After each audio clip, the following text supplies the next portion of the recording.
He might know what it is, or he might be trying to make you think he knows what it is. Can you, just be straight for me? Just one time? Oh, never. Okay. I'm the least straight person you might know, my friend. I'm aware. Thank you.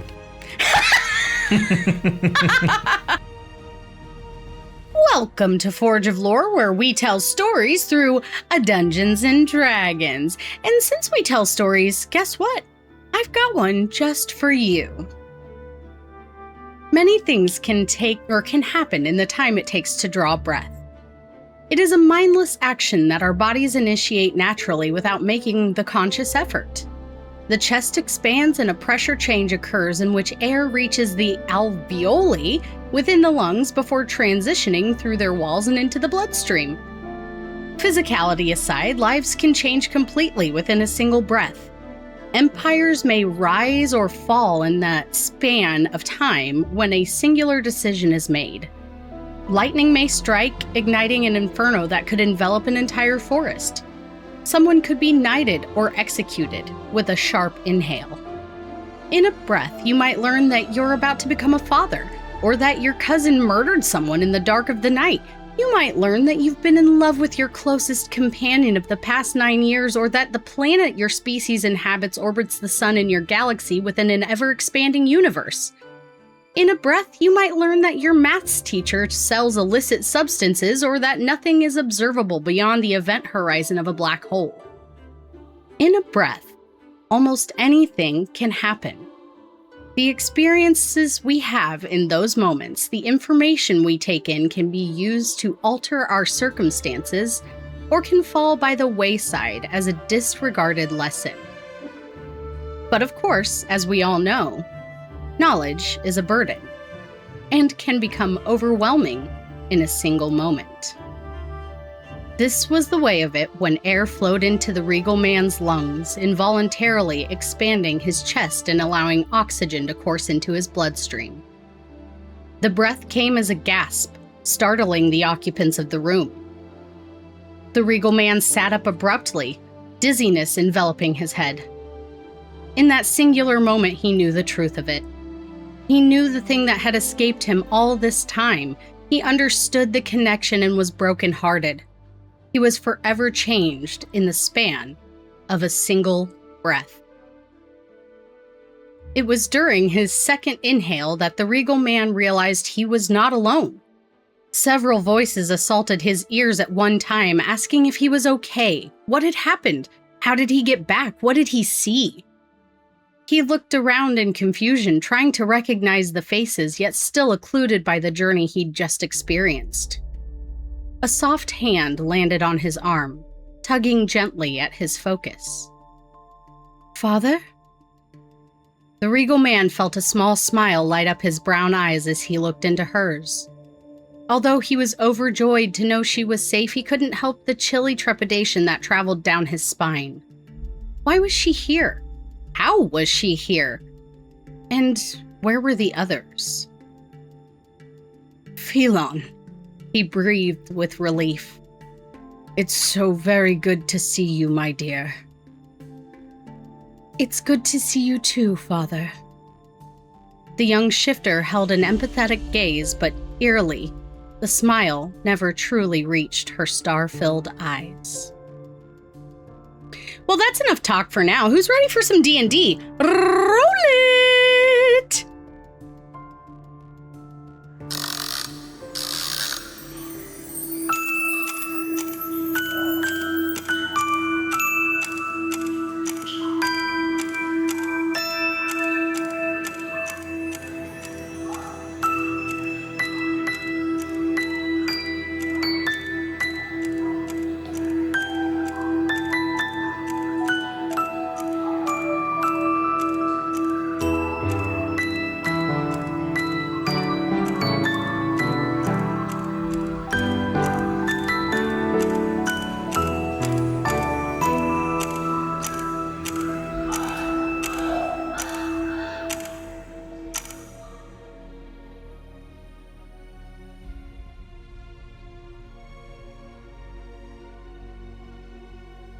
guys remember when you sat at a camp on your homeworld that you don't even remember and swapped stories with a living legend?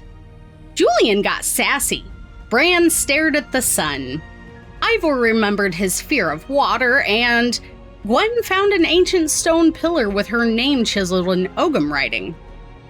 In our last episode, the Knotbreakers found themselves relaxing with Slick James and the Tanthairo Leucra, discussing the recent and ancient happenings around you. While it seems those from Crew and Yogg have all but forgotten Melandria, they appear to have a whole other set of problems on their hands. At one point, Gwen asked James if she could study him, and he reluctantly relented, telling her that he wanted to trust her for some inexplicable reason.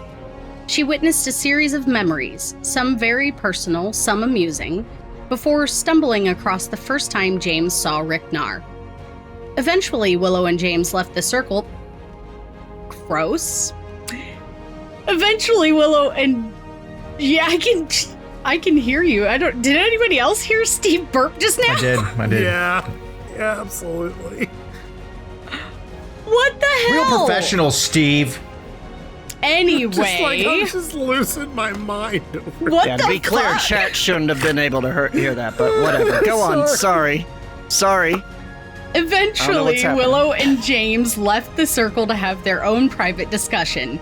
Deirdre presented an argument for hating Melandria and her occupants before she huffily left the camp to find the chief bard and make sure he was safe.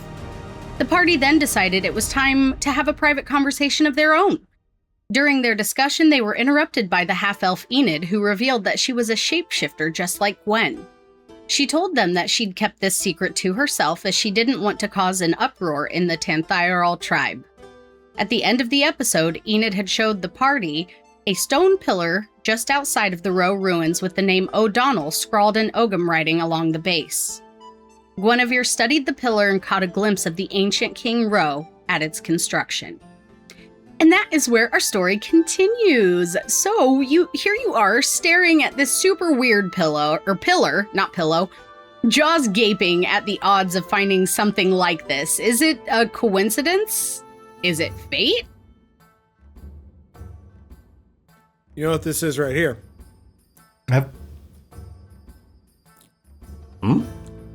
Dude, I was asking. Does anyone know what this again? Have we rolled anything for this pillar yet? Well, I mean, I studied it. I saw that King Row commissioned an artisan to carve it. Why he chose to carve that specific name right here. Makes me wonder if there's any more with any other names on them. To be clear, there are other words scrawled on the pillar, but they're all very weathered and difficult to read for Enid. But she recognized this name when you spoke your last name out loud. I believe I still have comprehend languages up. Could I? Yes. Do my best to see if I can make out anything else on it? I mean, you can try, but everything is very, very weathered. It's actually a miracle that you can make out this one word. Nothing he remembers from studying it as far as what was stamped on it from before? Nope. And Josh, to answer your question, it does not appear to be magical in nature. It just seems to be a stone pillar. Okay.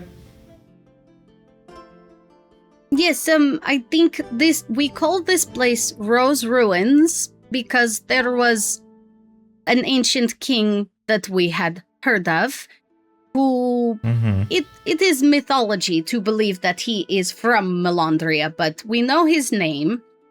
That is how myths are born. We give names to things, and I think it's true. I think he was real, and I think that you really are from Melandria. Oh, he was 100% real. We've met him. Or, well, a reincarnation of him, but yes. I believe you. What was he like? Little kingly, Smart. pretentious. Had a really nice cup. Nerd.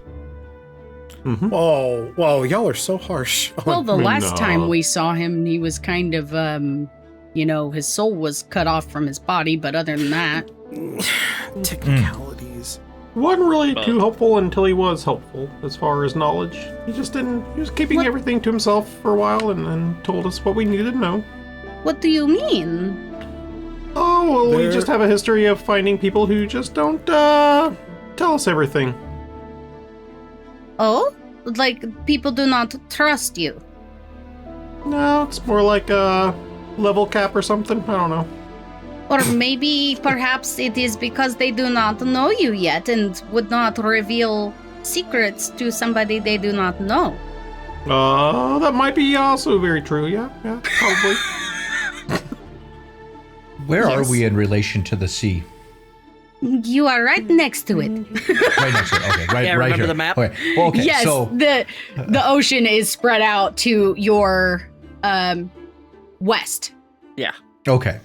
Mm-hmm. So I say, so actually, this King Ro gave me this cup. Do you want to see what it does? Yes, please. So I take a cup and I put the salt water in it, and I was like, drink this. Trust me. Okay. Okay.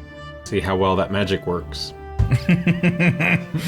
Could be just seawater. If it's an ordinary cup, I'm gonna be pissed. It would be really funny. It would also be incredibly funny. She takes a sip and she holds it in her mouth and she goes, and hands you the cup. Is it still back. salty? And I taste it. It's seawater. Stupid cup. Throw it on the ground. Didn't work! Oh no! It's broken! Whoa, Here, let's Ivor B in it and we'll see if that works. No, Ivor, I don't think that's the problem. I don't think the substance is the problem. Wrong. Maybe it's salt water That's- breaking it. Hold This up. brings hold up a good point. Emergency. Timeout. That was magical in Melandria, right? Yes. Correct. Yes.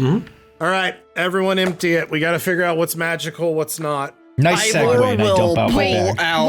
Wait. Before we move on, Josh said that brings up a good question. I need to know what the question was. Oh, well, Ray bled into it. Okay. Yeah. You guys were thinking on the Yep, same yep. train of thought. Ivor Okay. pulls out the crook of Arcturus and gives it a swing.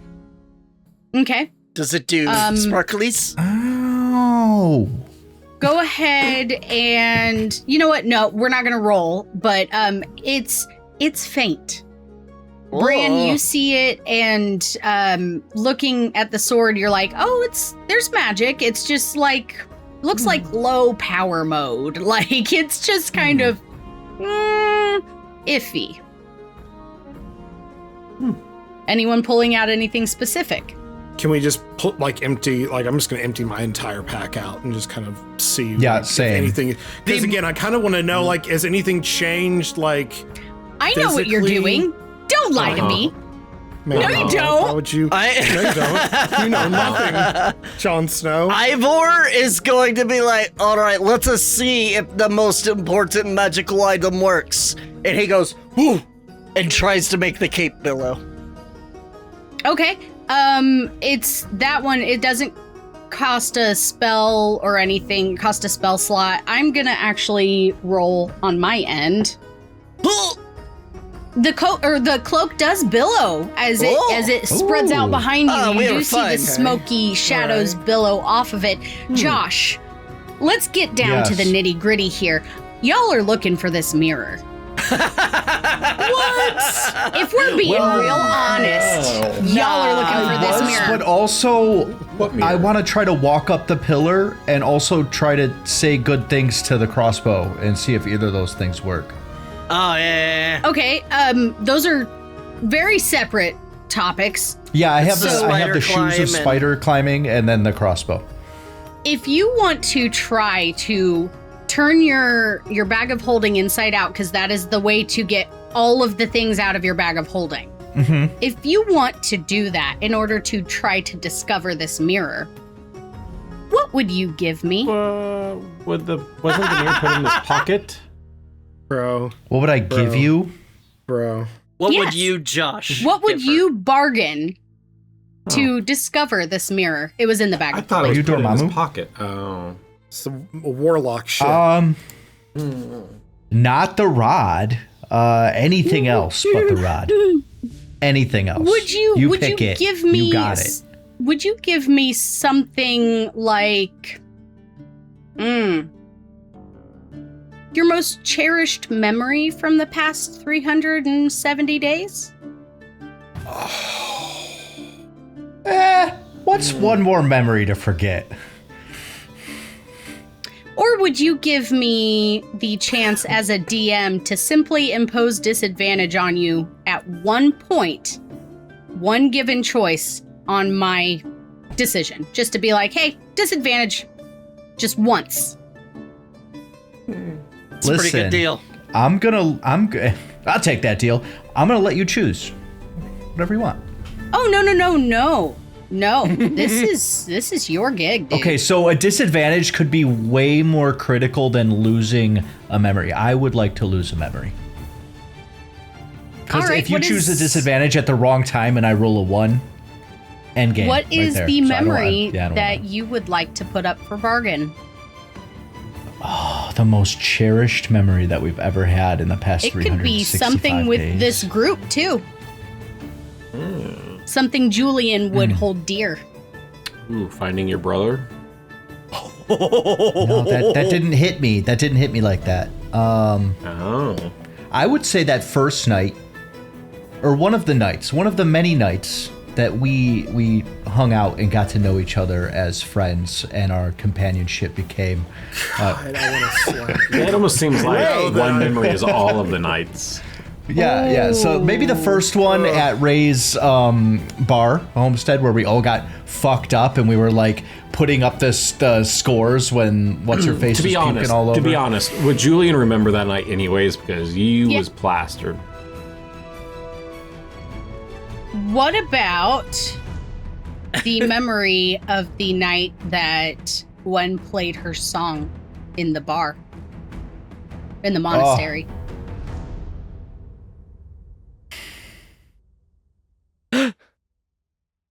That's rough. No. I can't do that. I'll take the disadvantage. Just don't hurt me, DM. Oh, holy God. I love it. You fool. Right. Julian, you decide to turn your bag inside out, your bag of holding? Yep. All right. Unlike Citrix, it's not full of cheese.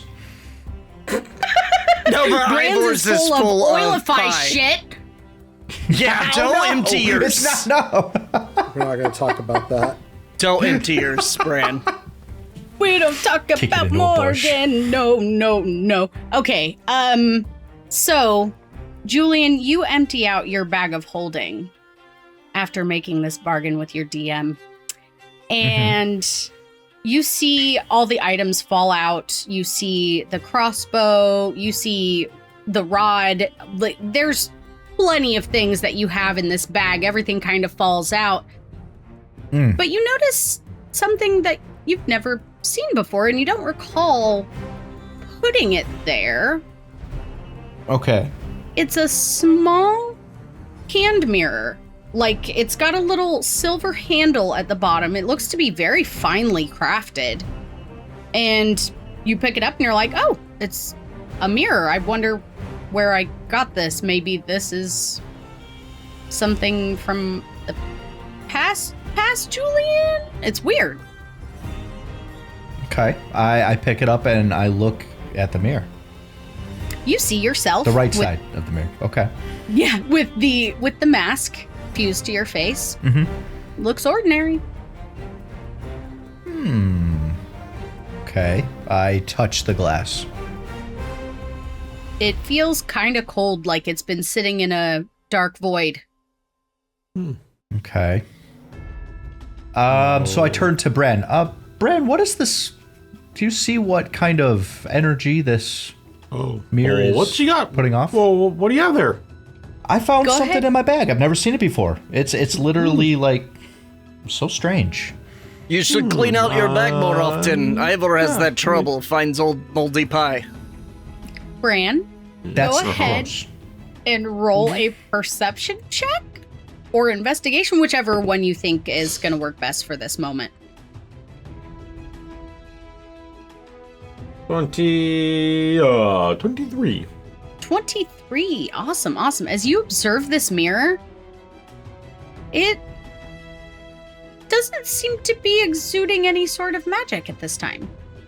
It seems like just a regular plain old mirror. There's an outline that you can tell it's there, but you don't see anything magical. Can I look at the mirror? Okay. Can I look at the mirror more in depth and see if I can see any inscriptions? Yes, okay. Yeah. My dearest compatriots, not to interrupt you what you're doing there, but I noticed you have a mirror. I haven't seen myself. Do you mind if I take a look at it real quick, Julian? Yeah. One second. One moment. I had to we'll let Julian go ahead and take a little look-see here. An 18. Okay. Total? Okay. You do have a D4, by the way. Oh. If you want to. You can save it. Nah. Dirty 20. Dirty 20. Right on. So, as you study this mirror, you do see not engraved, embossed on the handle. It's like roses, and they climb up like a vine made of silver thread that goes around the frame, making up the frame.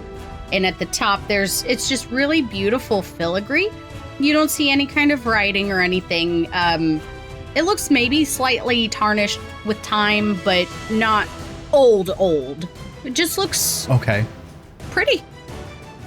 Nothing on the back, no inscriptions. Okay.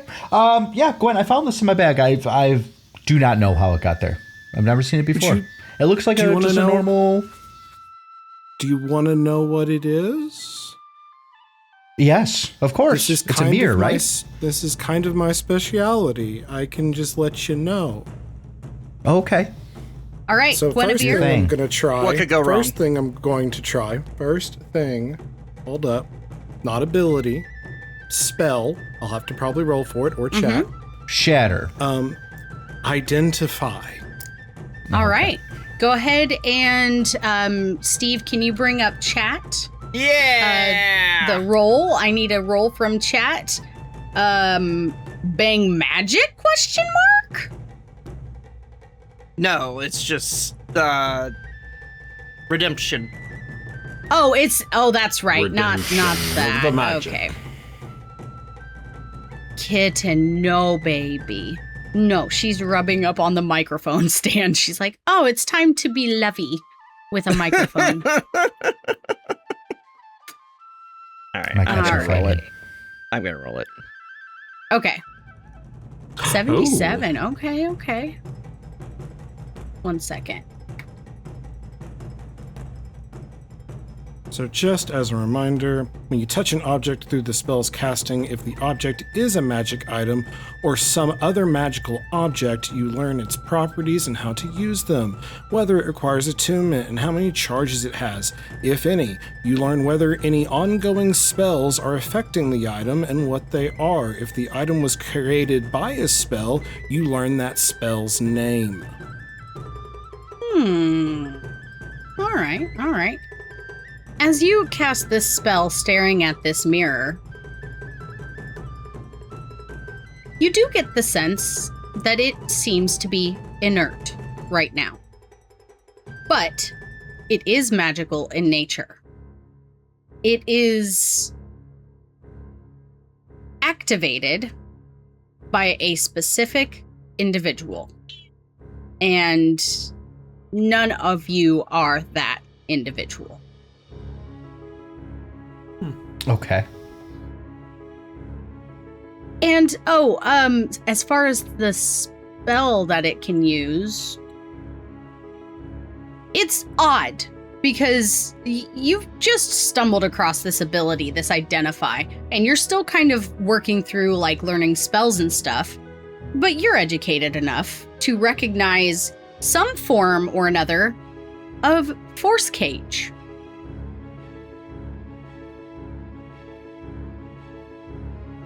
It is not activated or activatable, but there is some form of force cage that is connected to this mirror. In what regard?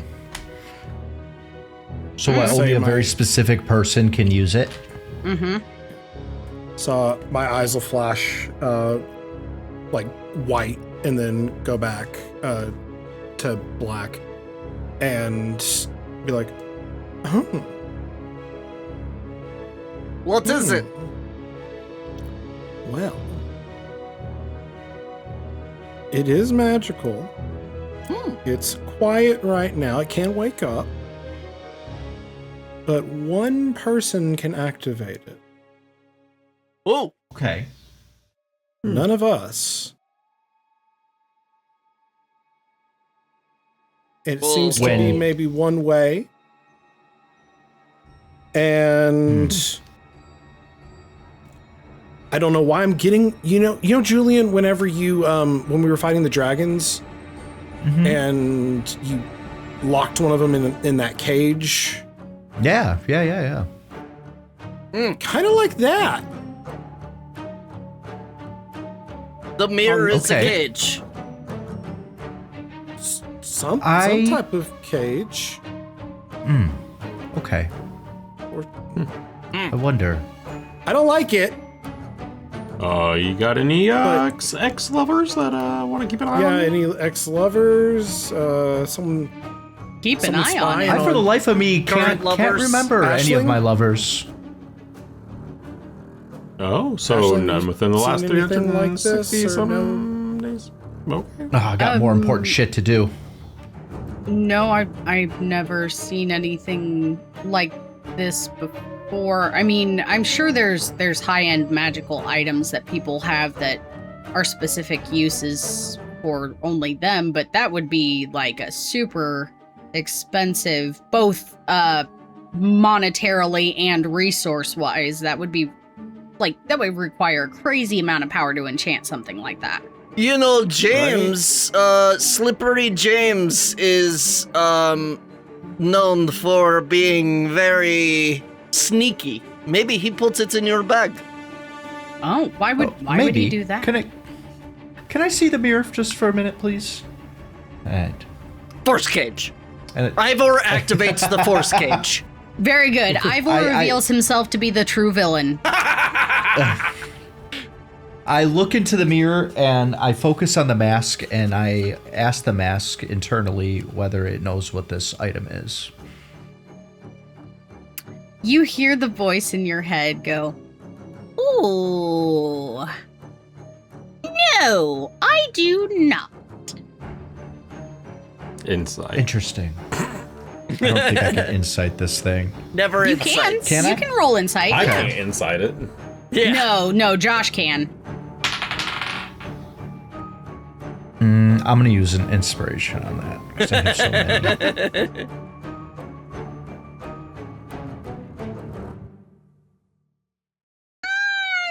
Sounds like he might be. He. Yeah, we figured that out. That was a while ago. Oh, okay. Mhm. I don't pay attention. Might be kind of I watch the show. tiptoeing. Like, he might be telling the truth, but he might be fucking with you. It's hard to tell. He might know what it is, or he might be trying to make you think he knows what it is. Okay. Can you just be straight for me? Like just one Oh, never. just one time? Okay. I'm the least straight person you might know, my friend. I'm aware. Thank you. You go, girl!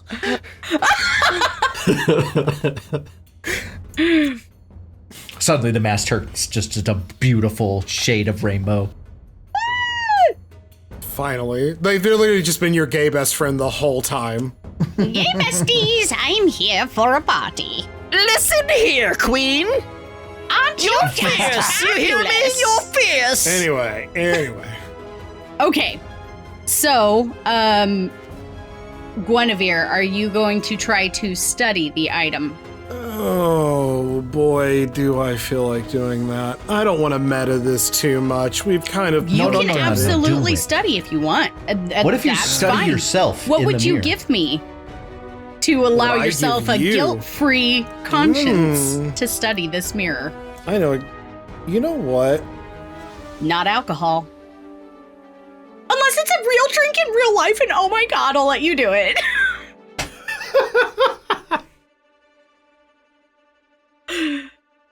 Just Venmo me, I'll deliver it.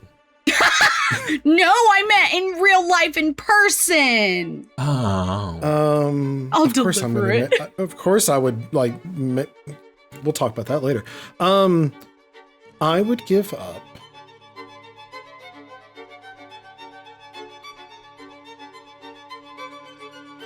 I have this amulet that I've been really wanting to use, and I was waiting for a good moment to do so, but it's an amulet of the drunkard. I don't know if that's worth, but Oh again, my. That's so Gwyn. I will not give up my Wand of Smiles. I'm sorry, that is going to come in at the best moment when you least expect it. So I gotta hold on to that. I'm sorry.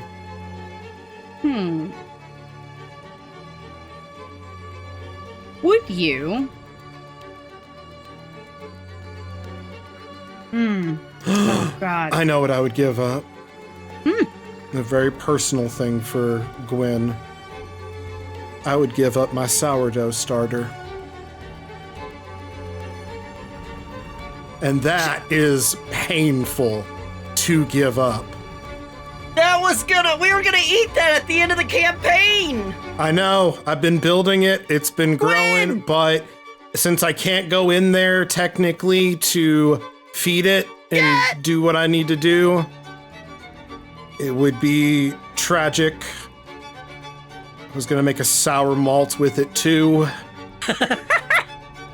Would you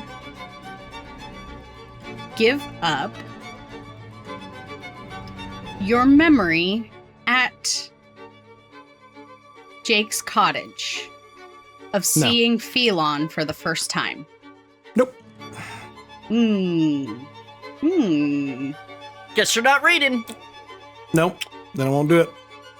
I won't give up my memories. Okay. What? All right. It's so easy. It's just a boom, done. No. Hi, I'm Gwen. Hi. This is Gwen. Hi. This is Gwen's line right here. We ain't forget now. To be clear, you wouldn't feel any different. Nope. All right, moving on. This is cutting now all of a sudden. Like, if there is like a god banter moment here, Gwen just cuts to that one time that she was reading, God, was it Willow? And it was like, we're not gonna remember, it's not fair, the tears and the crying. Yeah, at the door, yeah, and the tears and the crying, and we're not gonna remember, it's not fair, I wanna remember. Like, nah, man. Hard line. Although you are, in the prophecy, it says memory will be restored. We're not playing games. So Anyway. So Sorry, it is a guys. mirror that is a cage. It's a mirror that's a cage that Ivor apparently bet. appeared in your bag. Ivor bets Smooth James put it in. Oh, What is it if cagey there's when someone you look at already it? stuck in the mirror? Oh, maybe. Like we should set someone free? Should you break it? How? If you break it, a you get some mirror, bad that luck. is so much bad luck. We don't need that. Ah, Everyone knows that. Well, what's the opposite of breaking it other than just incinerating it? fixing it. I mean, if it's a Oh, magical fixing it? item, you can't really break it very easily. Oh, yeah, good point. Yeah. Yeah. Here's the What thing. about? What about? leave it? Leave it. What about, Guinevere, if at one point, any point of my choosing in the campaign, She wants this. Mhm. I can deny you flurry of blows one time? Oh, fuck.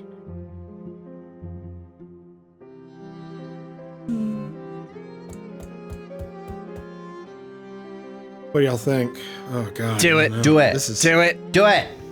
Delicious. Do it. She'll just forget anyway. Do it. peer pressure. Yeah, I'll do it. Yay! Go ahead and roll Making deals. Finally. an insight check. Wheeling and dealing, y'all. It was actually a 3, but I'm gonna use an inspiration.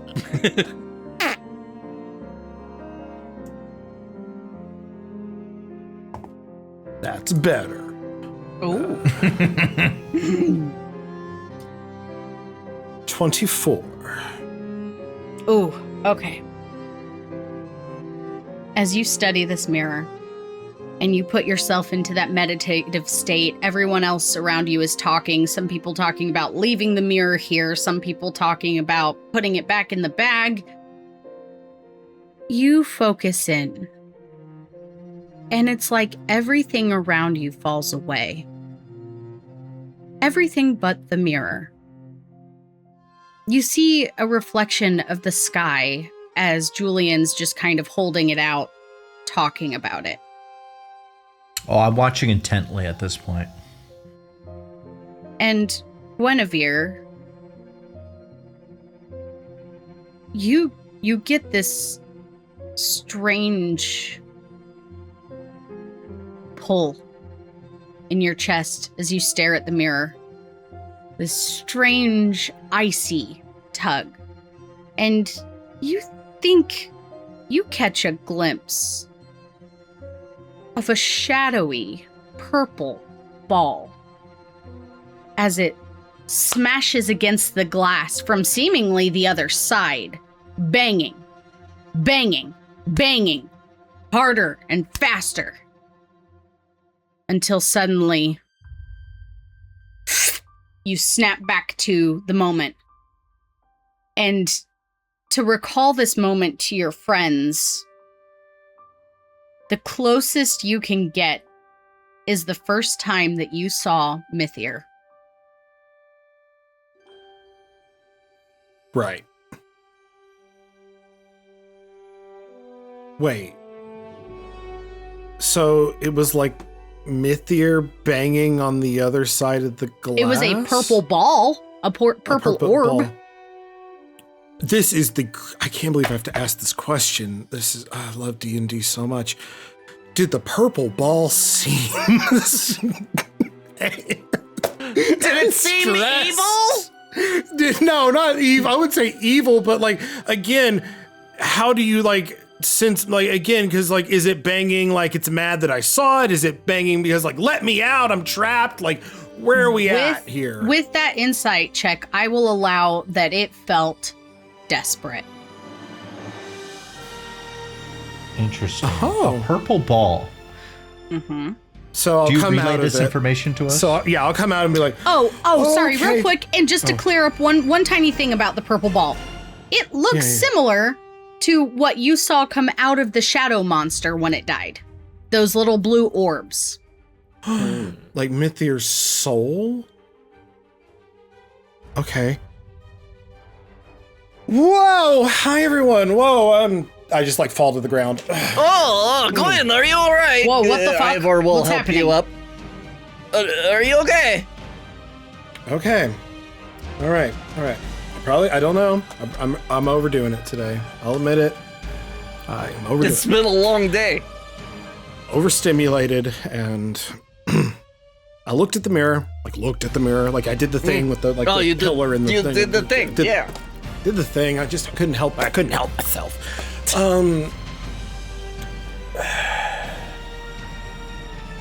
Everyone, please just. I'm gonna sound like a crazy person. I'm gonna look at Enid, especially to you. Like you're like you are probably like this is like so much for you. You're doing great. Oh yeah, Enid's here. Hanging out. Oh yeah, she's just right here. Okay, so it felt like, like when the monster thingy died and the little blue orb popped out of its chest of like the souls, and it was like, Yeah, that was gross. Y'all, everyone remember that reference, right? Yeah. Mm-hmm. Bran didn't see it. Bran was unconscious. Oh, that sucks. That's right. Not even I because he was thought that was a blind joke. Oh no! Just think. Oh god. Yeah, right. Bran was unconscious. Thank you, Aisling. It was like Scryball-ish. I think. But I imagine Are you Scryball talking? looks like. Are you referencing the souls from the Anam Gavel? Is that what that was? Okay, so that's our reference point. Okay, that. But one soul.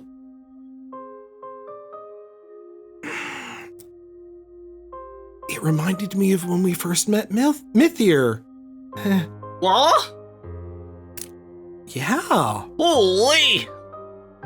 And the You think Mythier Mythier is is in that the mirror? scary god man? Yeah, gold. God. The one in charge of Melandria. Currently. Yes. Okay. The one that separated Melandria. And Wait, he why is would- malicious. Yes. He's supposed to be a bad guy, yeah. But then he's trapped in your mirror? His soul is trapped in your mirror? Like, I know it was like banging against the mirror. Like The feeling that I'm referencing about Mythier is the Okay. feeling of fear.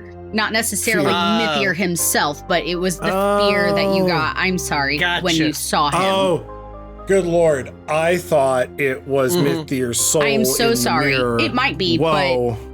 but I meant more the fear of seeing him for the first time. Well, that doesn't bode Oh. well. Yeah, so there's doom. So how did you get it then? What? Has Have to you be had- a did Julian you- just James. Did you notice this in the past 365 days, Julian, in your pack before? Like the peak? No, like I said, this is literally the first time I've ever seen this mirror. You sure you didn't acquire it? Kind of like you acquired the mug? Oh yeah, you And probably just don't stole remember it. from earlier? I'm not a klepto over here. Right. You know, So here's what we got. I just Facts. really wanted that mug. Yeah, facts. Yeah, klepto. Doom mirror. That is apparently like something trapped in it that's like feels like scared and caged, and it can be activated by one person who we don't know who, but it's like ashling expensive and has to be someone high up. You've never seen it before. What are we gonna do with it? We gonna stick it back in your bag of holding? So Will do it we do leave it? anything there? It sounds Leave it? dangerous. Throw it in the bottom. Throw it in the bottom of the lake. No. What do? No, I would Well, not if it's throw in the it bag anywhere. of holding, what can be done with it if it's in the bag of holding? If we somehow break it, does that mean whatever's in it is stuck forever? Or are Well, we I going to think let it it takes a loose lot if we to break it? break magical items. I mean, a lot. Oh, let me to see break it. I take it and I It's try to a like lot. bash it against the pillar like over and over again. Roll me a strength check. Okay. The orb in there is just like, oh. Damn, I got a 12. Yeah, as you smash this mirror against the stone, any other mirror, it would have busted the glass, but this one? Not a dent, not a scratch. It is completely fine. Interesting. Ivor, would you like to big Of strong course, muscles over here? Ivor loves breaking things. Go ahead and roll me a strength check, Ivor. Straight strength. The pillar shatters. Should I rage? Oh my god, dice! That will be an 11. Yeah, nothing Damn. happens. It's somehow Well- Julian's a little stronger than you at this point. It hits the tree and it just flies out of his hand. Oh, You are in the so upside that's down. like magical in nature, huh? So what if I dispel magic on it? Are we sure you want to do that? What if that releases whatever's in there and whatever's in there isn't a good thing? Well, it's Well, then I guess we're no fucked. different than them trying to break it. Maybe. I mean, what else are we Ivor gonna do thinks with we it? should Bury just it? leave it in bag of holding, and if something comes out, it is smothered. Enid or anybody, do we have a cloth of some sort? Yeah, I've got. I mean, you can use my. Wait, why? I'm gonna wrap up the mirror completely, and then put it back in the bag of holding. Oh, okay. You know what happens if us looking into it? It can see shit. I just now I'm paranoid. Oh, Ivor looked Okay. into it. Oh no! Here, and Aisling, out of her bag of holding, she pulls out this towel that looks like it was like really nice at one point, but has clearly been on many, many, many journeys. And she hands it to you, and she's like, kind of needs wash, so hopefully whatever's in there isn't friendly. Sorry. It's okay. Gross. Here's the thing. Oh. what this is just another piece of an ever-growing puzzle, and it will reveal itself when it reveals itself. We know its existence is there now. I know it's there now, right? So we can factor that into however we wish to proceed. Yes, and all of your other items, it does seem, as Bran kind of looks at everything, it seems like everything has its magical essence that should, just again, sort of like low power mode. Like it's all there, just real droopy magic. Real sad boy magic. Enid. So, can I climb up the pillar? Sorry. Yeah. Right. You mentioned climbing the pillar? What? Yeah. Why? Yeah, like, am I going to be able to use my slippers of spider climb? Am I going to actually be able to utilize those? I'm trying to think of magic items that are already kind of activated. One was flying earlier in the fight, and I didn't consider that at the time. You know what? I'm going to make... Loophole! I'm going to make a roll. If we want to retroactive it, we can also do that. Like, that was the last bit of magic, and it started to fade. Now also, she didn't do much with that. It does work. It does work. Oh! Cool. Mm-hmm. I'm going to say any item that has been activated or is currently activated does seem to work for the day. Okay. Yeah, so I climb up to the top of the pillar, and then I look upside down at Gwen. I go, I'm so sorry for interrupting you. Carry on. Oh, no, I was just going to ask, Enid, have you been around long enough to where Dragon Daddy, when he wakes up and like the magic flows as they described it, like where it's like, have you been around for that? I mean, for 16 years of my life, yes, I have been aware of Riknar, the danger that he presents, and the strange ebb and flow of magic at those times. Right. So what's the flow like? Like, is it, does that make any sense? Yes. Currently, what we are sitting at right now is the strongest I have ever felt the magic. Right now? Yes. Oh. This year, we were very fortunate. Yes. Wow. That's information. Mm-hmm. Mm-hmm. It is much stronger where you are from, then. Okay. Yeah, like a lot. Here's an example. So this is a shot, right? This is how much magic you guys have. Shoot it. This is a pint. This is full of beer. This is how much magic we normally have. I can only assume that the boiling druids would be familiar with that feeling, but they seem to be the only practitioners that can get a somewhat consistency with their magic, even though it is not strong, not like pint. Interesting. I cannot wait to potentially meet them in your tribe and hopefully not embarrass ourselves too much, because we probably definitely look like tourists. Also, I feel like I'm morally obligated to let you know what we have been doing, the Tentairo Leokra. We are a band that came together. James is the one that calls us Leokra. I don't know that we are actually heroes, but I mentioned to you the concept, the idea of the Fairy Mounds and sacrificing something of value in order to receive a magical boon or essence, something to lift up from shot to pint, right? James didn't seem very willing to talk about it, but I mean, he is an interesting fellow. You see, we have only been together for around a month, and we have been hunting these Anam Gavels, trying to take them down and take the souls that they contain. And between Gearradh and Highland, they sort of came up with theory that gathering souls from these creatures and giving them as a sort of sacrifice to Fairy Mounds might give us some magic. And since there is a Fairy Mound around where we live, that is what we are doing. We are collecting. We have only taken down 2.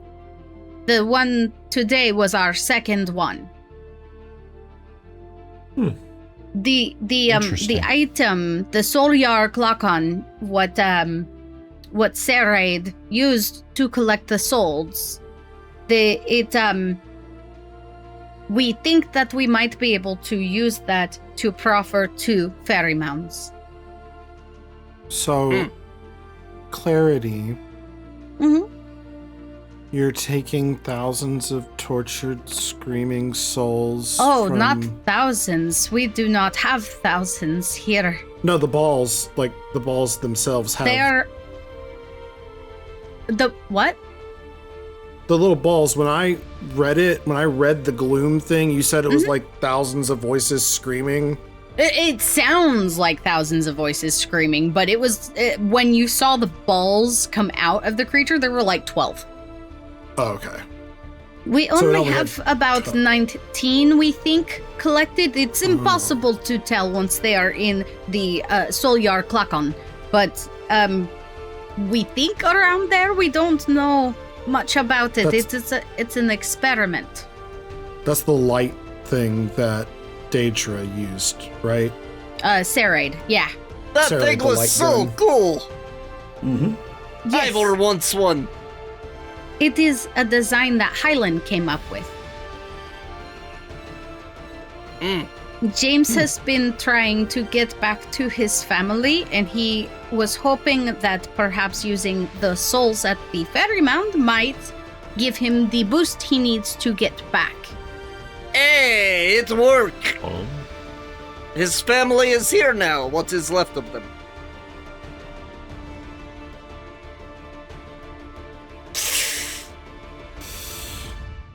I think we're going on a boat. I heard. Awkwardly segue. We do not have to. Yeah. I appreciate the honesty. You hear as Slick James comes out of the tree line. I appreciate the honesty, Enid, but, I kept that quiet for a reason. I don't want anyone to get the wrong idea here. It's not like we're over here sacrificing souls like human fucking sacrifices. It was going to be an experiment that we try to see what happens to the Fairy Mounds if we were to offer one. But also, it's either that or let those sons of bitches walk around with trapped souls in their bodies. Yeah, right. That's fair. Fair. Can I ask, just because I'm curious, what have you offered to the Fairy Mounds? Like, give me like the top highlights. Like, we given it food. Have tried. Yes. Dead goat. Food, song, dance, myself. Oh. Nothing has. How did that go? Interesting. Not gross. Jesus, Tyler. DMD inspiration. Hey, I didn't ask the question. I just reacted. When you get that lonely. That's not what he meant. This is You don't need an insight check. Jesus Christ. I spilled my seed on it. I'm kidding. Oh, gross. Okay. I just disappointed myself. It was in a vial. What song? What song? Literally every song that I have ever learned. Nothing. Right. Oh, you're just doing concerts and shit. Wow. Yeah. Yes. Anything. He said bard. He possible. said bard magic's like really strong here. Like No. song is. No? Not bard magic, just bard, like regular, normal, non-fantasy bard, telling stories, singing songs. That sort of practice is very, very popular here. But magic bard, like the class bard, In D&D, not so much. Right. Like you're all familiar with a bard from way on back when, right? Like the actual like a minstrel, guy. like a minstrel. Yeah. Artist. Yeah. Storytelling is, since they don't do typically writing here, storytelling is their kind of form of keeping history and memory alive. So songs, performances, stuff like that is very, very, very valuable to them. Yeah, so, Have you tried licking it? I'm not gonna dignify that with a response. Okay. That's kind of rude. We should probably pack up and head out. Sure. We'll try licking it when we get there. Yeah. I agree. Nope. Misunderstanding most of the magic? What? Oh, like just no. Like just. No, I want to make sure that everything's clear. What did That's I what do a terrible job describing this? No, I think I've been just confused the whole time. It's like, oh yeah, the blue orbs, this, that was that. And then like, oh, magic, he like has bard magic, which is powerful. But again, I was just misunderstanding, I think. Oh, yeah. How it actually like work. Again, it's a new world. So we're like the terminology and just trying to like. Yes, what that I needed to be means. more clear about that because obviously bard is a D&D So class. basically, we're doing magic at, again, like a 75-ish% chance, it feels like. Like, actually, like, a lot less, it feels like. Well, yeah, but we have definitely, we're trying to, so, but even so, we're still able to do magic worlds more than most of anyone here. So if we walk into their camp, start flinging spells around and doing stuff. Yeah. Cool. Yeah, I just needed to They kind would of probably freak the fuck out and be like, freak the fuck. It's like, what the hell? It's What were the you gonna it's the say? Star Trek thing of like coming down Yes. and basically like Absolutely. having advanced technology to like a native You population. are the and- Federation, essentially. We blow their What were you minds. gonna say, Primary Tyler? directive. Ray, if this helps you out, Clearless. like I think before, like I used to be able to just kind of see magic, and now when I look at magic, I kind of have to go like, oh, what's actually happening here? Like I can't really see what's going on. Hey, put my cup down. That's not how you use that. And with that, we're going to take a quick break. Thank God. Welcome back to Forge of Lore. Here we are, standing near the cliffside as James has come to interrupt your meeting over here. And he goes, listen, I think we need to get moving, and the sooner we move, the better. Just to kind of give you an do we have to? idea. Yeah, I mean, sorry, bud, you're gonna have to stow your fear for a minute. And you guys, you can tell his actions. He seems perturbed is the word. Based off of Had a your hard knowledge combo. of, huh? He just had a hard conversation. Yes, based off of your knowledge of Willow and her circumstances, she not only has lost Gavin, but Erige, which was one of James's friends as well.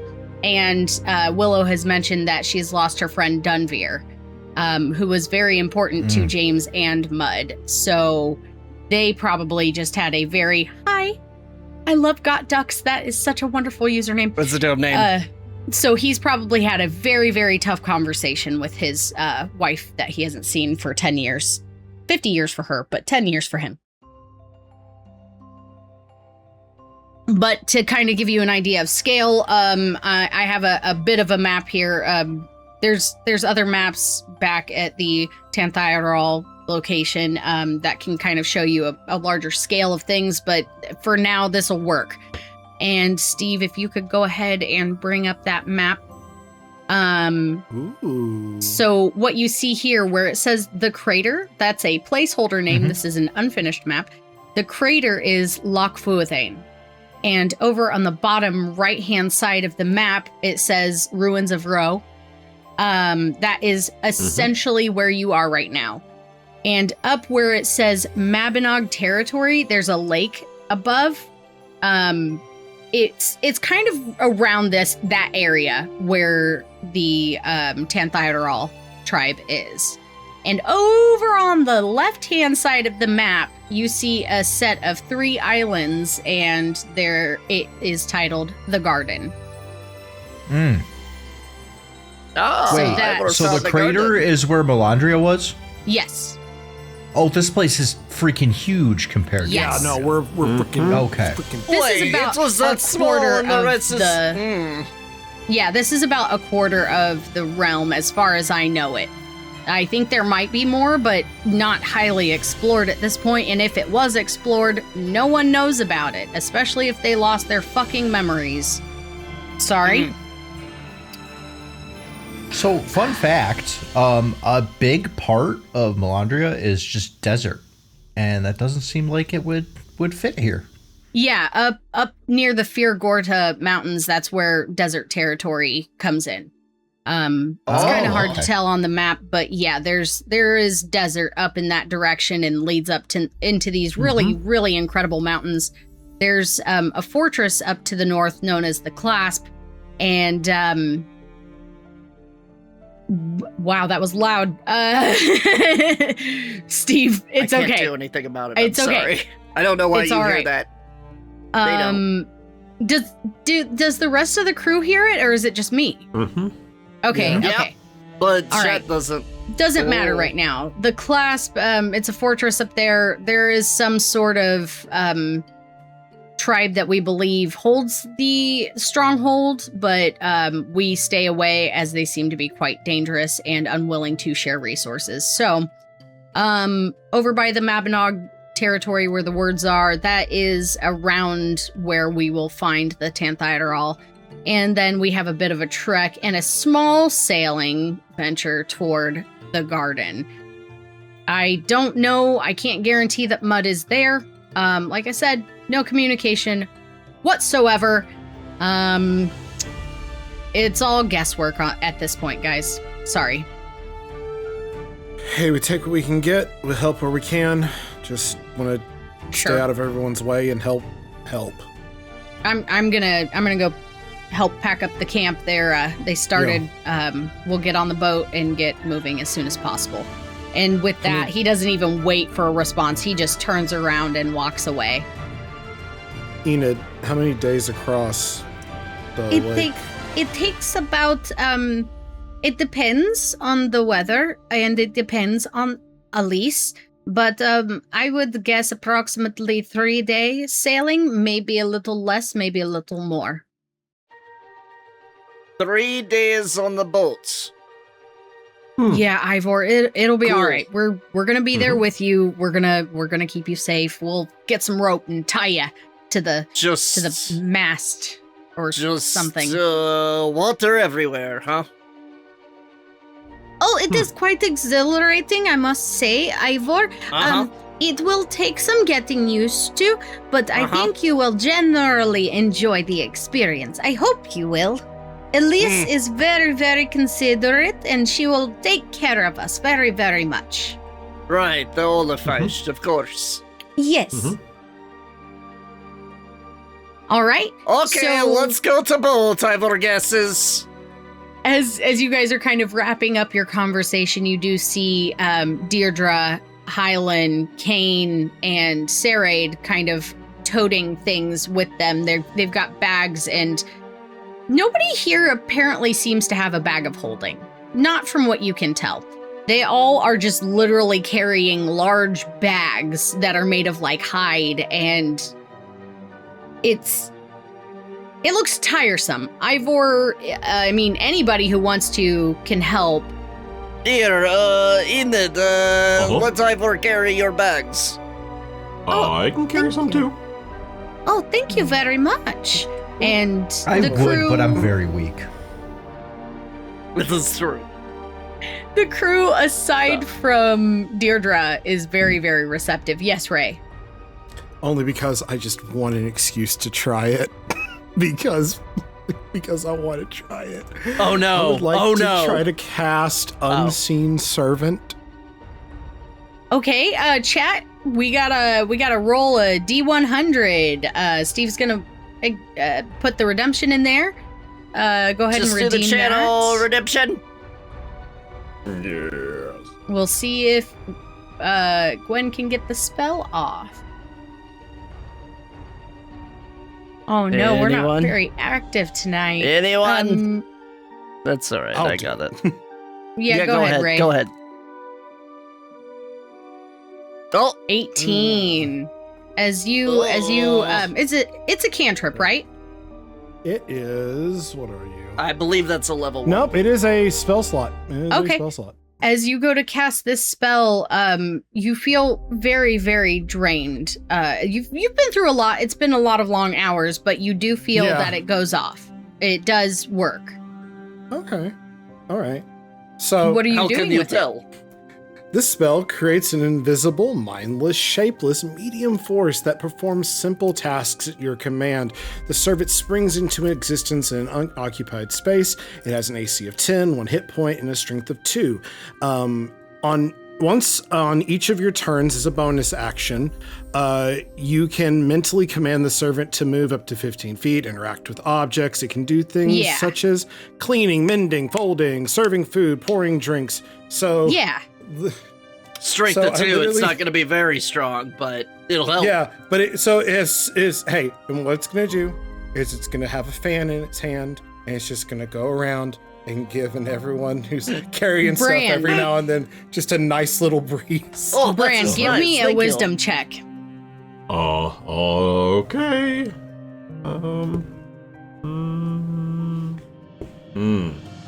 Oh my god, what does it look like to Bran? That was a 2. Bran, you see this thing appear. You don't know where it came from or why, but it does seem that no one else is reacting to it, and it is the weirdest looking thing. It doesn't look like a real person. Like, everyone else has a specific kind of outline that defines that they are a humanoid creature. This thing, it's like a blobby, misshapen thing, and you see it move around kind of weird, and like, it looks almost like smoke. Like, is it one of those shadow creatures? No one else is reacting. What the fuck is happening? Attack it. I don't know what's going on, but okay. But what is wrong, Bran? Do you respond? Because it freaks you out. Like, with that wisdom roll. Oh, there's a little blobby like float around thing over here. Like, it's just kind of there and it's doing stuff. Yeah. That's mine. That's yeah. That's mine. You do blobby things a lot. It's like the first time I've seen it. Responsibility for I'm tired. It was supposed. Listen, I'm tired. I was trying to make it look like Leonard in my head. Apparently, it didn't work out. So hilarious. Okay.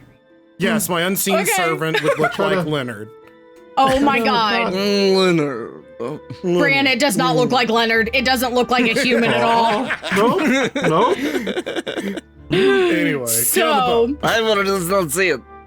As the camp is packed up and you all, most of you, aside from Julian, start kind of helping gather things and moving along, you begin making your way to the cliffside, just kind of following where the Tanthiderol Leokra are taking you. You get to the cliffside overlooking the lock, and it still kind of baffles you, like just how much water covers the landscape. It is such a foreign concept. For some of you, it leaves a pit in your stomach. I think we know who you are. While others, you feel this kind of like warm embrace of the voyage to come. It's like open adventure in front of you. Initially, you don't see anything out of the ordinary as you're kind of looking out. The briny bay is open and waves dash noisily against the rocks below you. It's like a 20-foot drop, maybe. It's not super far, but Ivor, you do kind of feel iffy. But along the cliff's edge... to puke. Oh, you don't want to make a con check, or you're just going to force yourself to puke, or what? No, that wasn't a narration. That was Ivor saying that. Oh! I thought you were like, I'm just going up makes way more high sense. and there is water below. Very This large is it. expanse. Of This water. is it. This is Ivor's nightmare. This is worst no, nightmare. Ivor, Yes. I promise you, I will make sure that you are okay. And so as you guys move along the What can you cliff's do? edge, she puts herself between you and the edge of the cliff, kind of helping, Ivor. trying to block your. Ivor, how would you like to hold every single scroll of water breathing that we have? You only have one. I thought we had oh, wait. I thought we had more. No, we just had the one because How you would you like used to one. hold all? All of them. Okay. Thank you. If this even works, we don't know. Hey, you know what? I believe in you. Oh my god. So as you are traveling along the cliff's edge, you spot a hidden footpath that has been driven into the stonework, and you realize that this is part of the journey to the boat. Carefully, you guys begin to make your way down, and the stone path is treacherous from the crashing waves, so each of you have to take your time, including the rest of the group, like the people who know where they're going. Everyone is taking their time. So if all of you could please give me an athletics, acrobatics, or a straight dex check as you make your way down. Julian, you don't have to because of your spider climb boots. Do I have to roll I am- disadvantage since I can't see the steps? Totally No. showboating. You, Okay. Tyler, I'm sorry. You can see outlines of stuff. It's like constantly you can see things. It's just not clear. It's weird. It's like when you see an inverted image where everything that's dark is light and everything that's light is dark. You see a lot of darkness, but you see the edge of about 30 feet around you in any given direction. So Okay. you can manage pretty easily. Okay. Bran, what did you get? I'm going to roll a DM inspiration. 'cause Uh-oh. That was a 2. Uh-oh. And none of my stuff. That was a 4. Damn. I need you to roll high. I would use another one then. It could be a group. Gotta use a different die now. It was a 5. It was a 21. No, 12. What? What were my options? Athletics, acrobatics, or just a straight dex check? Unless you have an argument for some other skill you'd like to use. So that would be 19. Okay, and Ivor? So I was going to use a DM inspiration, but it just feels right. Oh, A natural no. one. Guinevere? Make Will me you roll 3 allow me times. to Come on. use my boots Yes. to float them. Ooh. Okay, so you're good. Julian's good. Bran, you feel very slippery, but remarkably, Aisling is next to you, and she's just kind of helping you as you're making your way down. You can got fit this about little 2 girl. people on the path. Ivor, as you're walking, Enid is right next to you, and she's kind of holding your arm, and you feel your foot slip as you hit one of the midway steps coming down. And as you start tilting as if you are heading straight for the edge of the cliff, you feel a clawed hand grasp the back of your you're not wearing a shirt or anything. The back of I your have a cloak. pants. I have a cloak. Okay. A cape. The billow. It billows. The billowing cape. You feel someone catch Just- your billowing cape and grab you and yank you back toward the cliff wall. And Aisling goes, Ivor, Oh, holy shit. You are so lucky I rolled a natural 19 to save your ass. oh, oh, oh. Oh my gods, please be Ivor's careful. Ivor's whole life flashed before eyes. And you turn and look It and was you pretty realize cool. Enid has fallen over the edge and you hear, ah! No, I'm kidding. I was thinking, like, you're like, Bran, you got, like, Ashley right there to, like, steady you. And I was like, Ivor just has a little girl. Yeah, she and was he weighs next to you. 500 pounds. Yeah. No, you're lucky. Aisling is right fucking next to you. So, or right behind you, rather. So, you guys manage, for the most part, to get down without any instances of unfortunate demise from 20 feet up now into the water. Anyway, so, you see as you're moving down, the plane levels out. And you're kind of just walking along the edge, and the water's about 10 feet below you. And it's just like wave after crashing wave hitting the stonework. And you see lots of like vines and greenery along the cliffside. And you wouldn't have known to look for it. But ahead of you, Deirdre pulls at a set of vines and kind of pulls them apart, revealing a very dark hole below. And you see the path continues on in.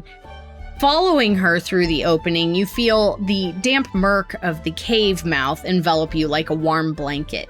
It's too dark to see anything as the vines sway in from the dim light outside. Deirdre pauses and you hear the sound of flint as she ignites a torch, holding it up to see around the cave. The waters of the loch have settled into this musty area, salt clinging to the rock and glimmering in the torchlight. But this is where you get your first glimpse of the Gearradh Muir. And I'm going to summon the players. Steve, if you would like to bring up Talespire. Hopefully everybody's in. Sorry, guys. Oh. This is what you see. And you are free to move around. I didn't build the cave around it, because this is supposed to be open waters. But the composition is archaic by Melandrian standards. Rough-hewn oaken boards make up the body, tree branches of all varieties lashed to the rails and sides with rope that makes your knees weak when you ponder their integrity. Leaves, twigs, and mushrooms decorate every nook and cranny, every surface of the sea splitter. And although it catches you off guard at first, the overgrowth doesn't seem to be a sign of negligence, but rather an attempt at concealment. In its own way, you can kind of see the beauty of it. Unlike an actual ship, which none of you would be familiar with, the bottom floor is rather close to the water. The edge is only a few feet above, making it feel more like a gigantic raft with rails. At the head of the sea splitter, there is a wheel that you can only presume is for control of the rudder, a place to stand at the front, and a stool for the captain, who you've gleaned is Blaney the goblin. Behind the helm is a common setting, like a common area. Shoddily made benches and tables on either side of it. Simple cutlery and drinkware are piled in a wooden box near the railing, tied down by a series of intricate ropes and nets. At the center, there's a mast and what appears to be a type of crow's nest for a navigator. Perhaps they can get a better view of what's to come from this spot. A series of hides are fastened to a horizontal beam above, giving you your first glimpse of sails. While there are small sailboats in Melandria, you've never seen anything of this magnitude. There's never been a need. The only lake that you would cross is the one near the Twin Falls, and it's not that big. In the back, you see a planned space of storage and 4 hide bunks with lumpy burlap pillows. There are curtains that separate the bunks, but you realize privacy will certainly be a distant memory on this voyage. Clearly, the entire crew does not sleep at the same time, hence the low amount of bunks. But overall, the sea splitter is both the most remarkable and primitive mode of transportation you've ever seen. Holy, look at that thing. That is what we are going to be riding on. Yes, it's gorgeous. It's a pretty decent ride, I will say, with Alys. Not too bad of a trip. It gets a bit bumpy depending on the weather. But I think you'll enjoy it for the most part. And you're sure that will hold everyone and not sink? Oh, yeah, of course. It's definitely made to float, Ivor. It's gonna be just fine, I promise. And James kind of hucks his sack over his shoulder, and there's a plank that he walks across. It's about 4 feet wide. Oh. I assume everyone boards? You first. Yeah. All right. As you all board the ship, you see this contraption at the front of it. Creak when Ivor Oh, it definitely bows a bit, but it'll hold you. It'll hold Ivor. At the front, though, you do see this strange contraption. It's like these arms that come out and up with a set of ropes and pulleys and lots of like connectors, but nothing is there.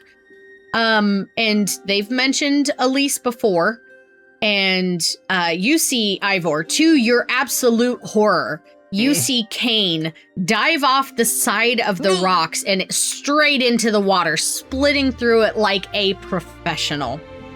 He jumps in and disappears beneath the waters. Sorry. Go ahead, Ray. No, I was just commenting. There he goes. Oh. There You goes. hear and kind of feel a strange vibration come from the water. It's like a whistle, but a low frequency. And at this, you see the water at the mouth of the cave begin to churn. It's sudden and it's tumultuous. White froth dances through the air as a creature bursts from the chaos. You glimpse her head first, and a spike of fear shoots down your spine. It is similar to that of a dragon, but with subtle aquatic differences.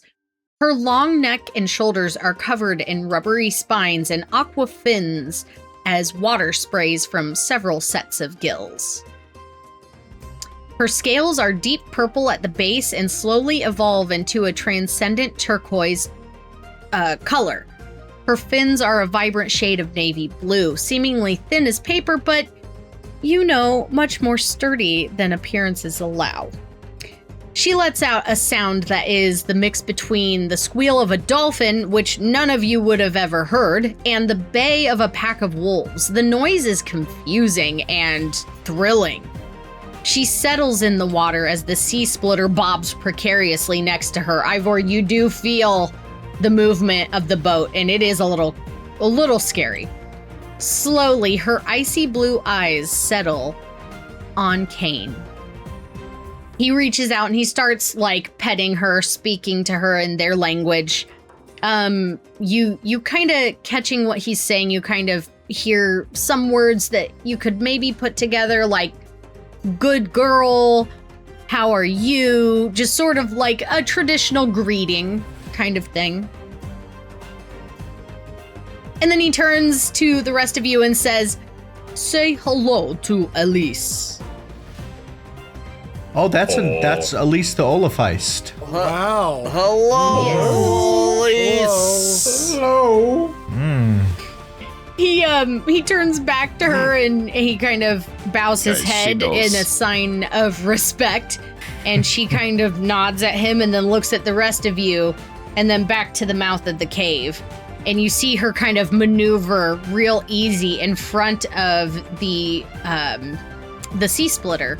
And Cairn, in the water and kind of climbing on her, begins hooking up this sort of harness that she has around her chest. Looks like it's made of some leather and hides and a lot of sort of seafaring rope material, something that is built for saltwater. And she is hooked up. She's, a quarter of the size of this boat. And it's like, okay, here we go. And Blaney has taken his place at the helm, and he's like, "Are we ready to move on?"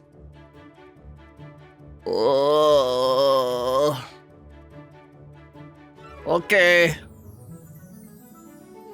Are you good, Ivor? Aisling says to you. Yeah. Would being drunk hurt or help right now? Oh, I don't recommend that. Maybe. And James is like, honestly, not a great idea. Not just, really? I would abstain from alcohol. It helps every time.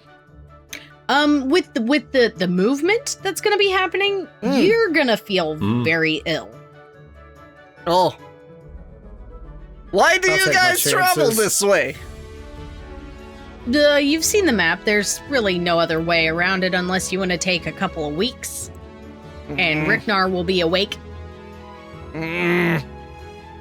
Okay. Speaking of, let's get on the road because I have an idea from earlier. We need to kind of like be going so that we can do this. So Yep. lead on, Captain. I think you mean on the water.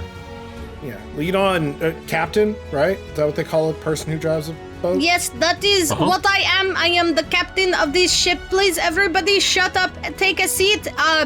Make sure that you are secured. If you need to have ropes, there are ropes tied around on pegs, and they will hold you on board in case anything crazy happens. Keep your eyes to the skies, because there could be dragons out there that want to eat us and devour our souls for some unknown purpose that none of us can fathom. Here we go! And he flings his fist in the air, and you see Cairn climb on the back of the Oilefeist, and he doesn't kick, but like a horse, like how you kind of encourage it to go with your heels, just kind of digs his heels into the side, and she gives that weird, shrill bark noise as she takes off and dives under the water.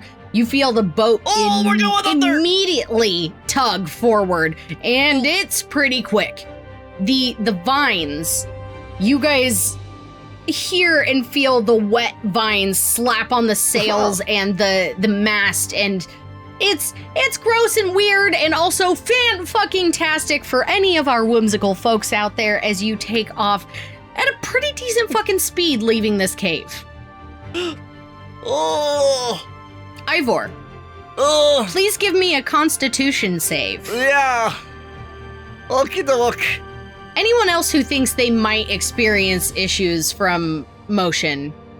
I would love to give him guidance if possible. Yes, That's a cantrip, so I don't know how Chat, go ahead and roll a D100. Okay. Or Ray can roll it. Ray, you roll just have it. Ray roll it. All right. By 78. Okay. Yeah, all right. You managed to cast the spell without issue, Ivor. You may roll a D4. Oh, you also have a D4 on screen if you want to use it, if it's real bad. Real bad. Ivor will use it. Real bad. God. Real bad. Oh, real goddamn buddy. shit bad. Okay, so... Okay. 14. Okay, as you know what? As you're moving along and this boat picks up speed, you're probably, just to put it in terms that we would understand, your characters would not, you're probably moving a good 60 mile an hour on this boat. Oh my god. We're It flying. is the quickest most of you have ever moved It's like a in your speedboat. lives. And Ivor, honestly, it takes a minute. But you find something to concentrate on that is absolutely baffling you. At the front of the ship, at the helm, right next to Blaney, I'm going to have you come up to the front here. You see this strange object that seems to be sort of floating in this case. It's a globe, and you notice that there are things on the globe that look an awful lot like the map that James showed you. Oh. What is that thing? Blaney turns and looks at you and goes, "What do you mean? the map? That is not the map, that is ball. He looks at you, cocks his head, and goes, "It is a navigation tool. I don't know how to explain it better than that. Is this language working?" Not What? really. James comes up to you and goes, "Yeah, I know this is kind of a foreign concept to, well, from where you're from, this doesn't exist at all. But, we're just basically on a giant ball." Oh, the orange. That's big orange. Yes. We're It right does here. And not he look points tasty. at the map where the lock is. And we're going there. Yes, Guinevere. This is in character. So, James. Yeah. If the ball, see, like Melandria floats and there's clouds all around. Mm-hmm. The ball is in the air. What's around the ball? Good question, yes. You know, I really don't know for certain. I've never really thought too much about it. But we see stars out there.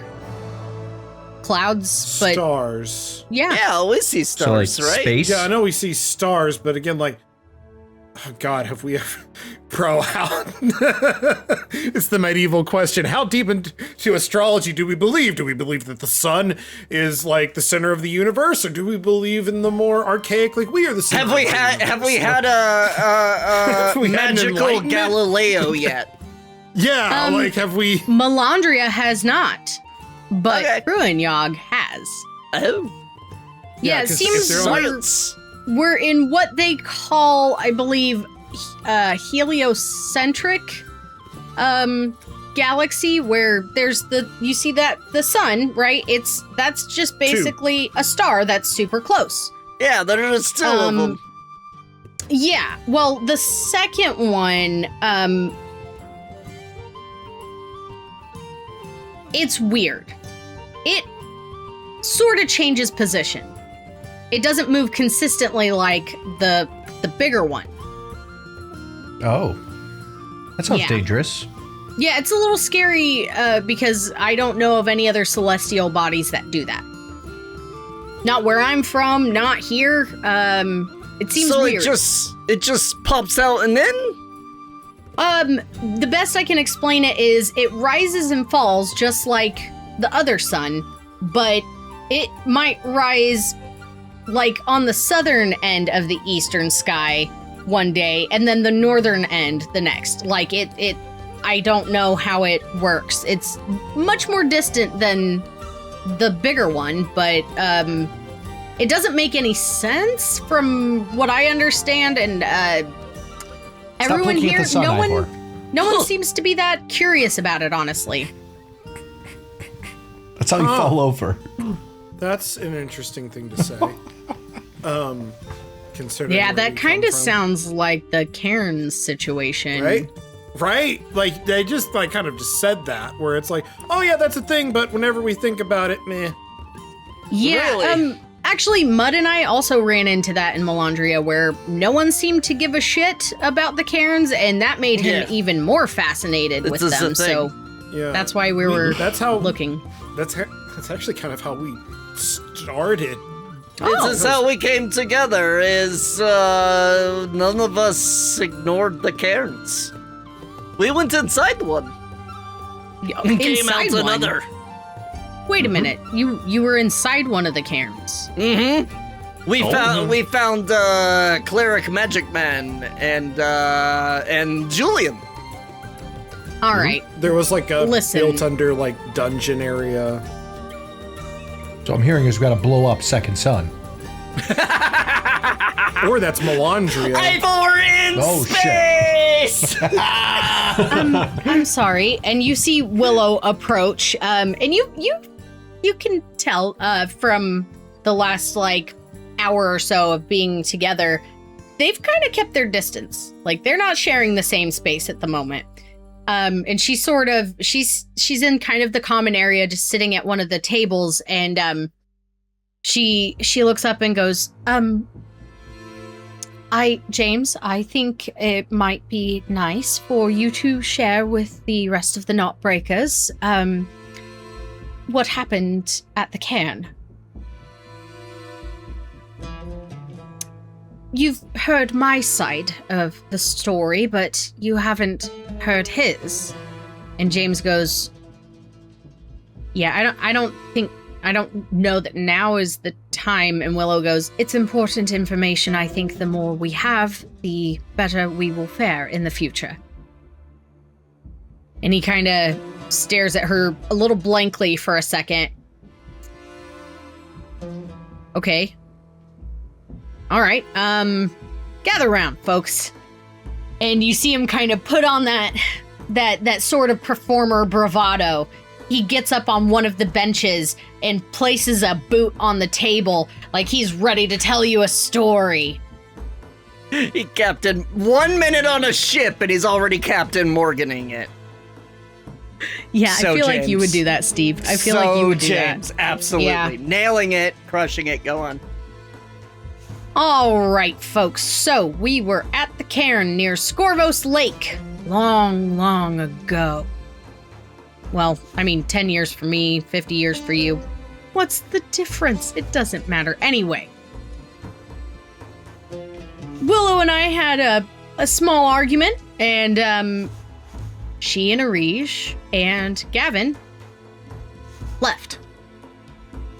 So, I returned to Mudside to help him. We had been digging at these rocks for, weeks and weeks of just rock after rock after rock after stupid rock. It was a lot of rocks. Mud. His progress was underlined by the state he was in. His face was pale. He looked a little gaunt, if I'm being honest. He's always been a little more burly, and he just looked a little... He wasn't hitting his calorie count, if you catch my drift. He had dark bags under his eyes. He was real sleepy because I'm pretty sure he didn't sleep. He was hit with that... What did we call it? Enterang? Is that the word? Oh. Yeah. I asked him what he was planning on doing today, and just like every day for the last 3 weeks, he didn't say a word. In fact, it was like I didn't even speak to him at all. And so I just simply said, oh, more rocks, good! Sounds like a good time, haha! And I got to work with him. Eventually Hazel joined us. It was a repetitive task, an annoying task. I'm not gonna lie, my arms were a little sore, but I kind of buffed up, guys. I was getting a little swole. I looked good. Really? This is you swole? This was 10 years ago, Ivor. Okay, calm down. Ivor can picture it. I'm not bad. I'm definitely more buff than I used to be. Really? You're stronger than me. Probably. Anyway, so, Hazel came and she helped us. And it was just another morning. It was only maybe a few minutes after Willow departed. And then something changed abruptly. Mud straightened up, and he put his hands out to either side, like, to stop us from moving forward. Like, preventing me and Hazel from going forward. And I was like, oh, are we done? Did we finish the thing that you wanted to do? And of course, you can guess it at this point. He didn't answer. Then I felt this urge building in my chest. Completely out of the blue. Like, I'm gonna go ahead and say perhaps the Enterang hit me. And I had this desire to pull out my dulcimer. My fingers moved across the strings with ease, and the notes flowed as if I'd always known this composition, although I don't think I've ever heard it before. I started to sing. But the weird thing was the words coming from my mouth, the words coming from my lungs. I'd never heard the language before. I didn't recognize it. I now understand that it was the language from here, from Cruanyog, and I don't remember what the words were. I have no idea. I can recognize like the idea of the syllables and the movement of the words, but I have no idea what I sang. Although it was super weird, I can only describe it as I was doing exactly what I felt I should be doing. Like it was required of me in some way. And in that same moment, Hazel got up in confusion and she began to walk around the cairn. She was doing what they call here, they call it sunwise circles. She was going around the cairn. And she started singing with me. It was strange. I've sang with Hazel before, but like her harmony was on point. It was beautiful. Again, singing in this strange language that neither of us knew. And then Mud closed his eyes. He looked kind of grim, if I'm being honest.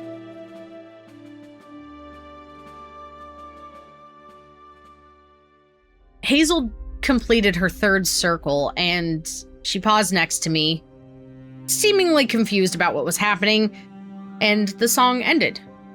The wood grew still around us once more, and the essence calmed down a bit. And then, I know all of it is weird, but the weirdest thing happened next. Mud grabbed my hand, my wrist. He grabbed my wrist and at the same time pulled a dagger from my belt, which, props to him. Usually I'm a lot quicker than he is. I didn't see it coming. I didn't have the will to protest because I didn't know what was happening. I was, for lack of a better word, stupefied. This person that I've come to trust and call a friend. He reached out and pulled the last gray stone away from the mound, revealing this cerulean crystal below. It was beautiful. It looked like galaxies and timeless energy. It was the most confounding, gorgeous thing I've ever seen. And I just caught a glimpse of it. They taste crazy too. We'll get back to that. But a moment too late, I felt the steel of the blade slide across my palm. And mud had cut into my flesh. Blood started flowing from the wound. It wasn't deep. It was, you know, nothing crazy, but he then yanked me forward and pressed my hand onto the blue crystal. And that's when everything changed. And here I am, in Cruanyog.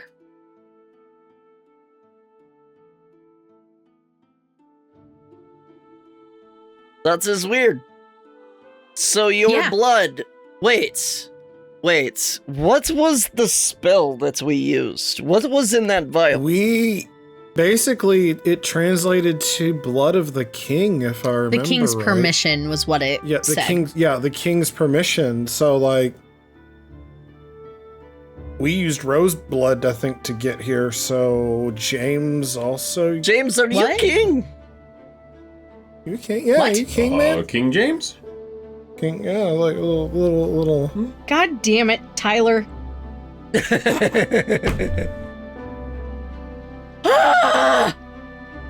He goes, no, I'm a chief bard. I do certainly have the exterior of a king, I have the bravado of a king. I have the skill and the beauty and desires of a king. But no, I'm not a king. I would insight, but I know it's pointless. Yet. Maybe. Maybe yet. Maybe yet.